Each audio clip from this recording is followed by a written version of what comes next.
點解越來越多香港僱主轉揀孟加拉工人呢？ Hello， 咁多位又嚟到世家僱傭中心 ，Andy 又可以接受我訪問。哦，冇啊，因為上次嗰個朋友咧，你即係印度墨索南嗰度咧，係啊，用得好唔好啊？都 OK 啊，咁啊冇乜特別。照顧貓狗得唔得啊？咁佢話翻俾我聽，就啲嘢都幾掂咯。係嘛，佢冇抗拒啊嘛，又話驚唔驚啊？好多貓好多狗咁樣。哦，冇，都好聽話。冇問題啊嘛。冇，不過而家我有個朋友，又係想揾個工人，即係你揾個工人啦。有細路啦，希望佢自己就同我講話，希望有啲大學嘅學歷嘅，要揾高學歷嘅。主要就廣東話啦，同埋英文咯。英文就好少少啦，要咁啊可以教下啲細路咁講。咁樣。咁你有咩好？如果高學歷嘅咧，得兩個選擇，一個賓賓菲律賓啦，嚇。咁但係菲律賓咧，你朋友好似有啲抗拒咁啊？應該係啊。係咯，有出邊有啲負面嘢多咗係咪？嗱咁啊，放心，我哋揾得我一定有辦法。OK。咁咧，而家我手頭上有啲咧叫孟加拉。孟加拉咧以前都有嘅，以前都有嘅。不過咧，而家咧我哋精英制。咁我哋有個朋友咧喺嗰邊咧重金去打造一間訓練學校。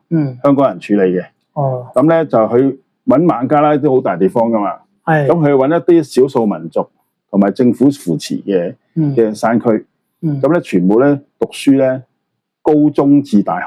咁我哋咧朋友咧就去嗰邊揾嗰啲大學生或者高中生，就叫佢過嚟香港打工。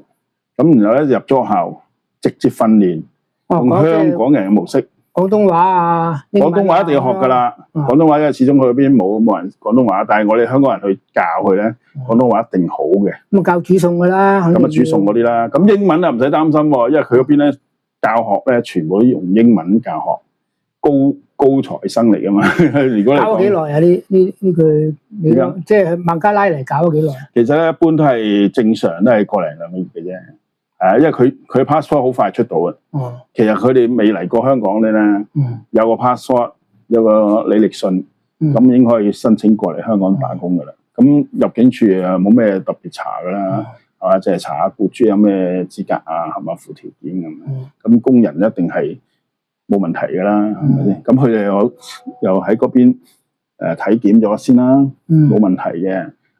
唔好有啲咁嚟到香港都要做噶啦。嚟到香港，我哋會同佢哋搞嗰個體檢，冇問題先交到個工人俾你個朋友嘅。咁你去同個朋友講啦。如果你可以選擇下呢個孟加拉，我哋而家會唔會保障啲咧？如果你啱如果係新，我都未聽過。咁如果新搞個圈子，應該都細啲噶啦。係啊，即係冇咁多朋友啊，冇啊，即係佢喺香港個社區好細嘅啫。咁你唔使擔心話出去周圍借錢啊，周圍學壞啊。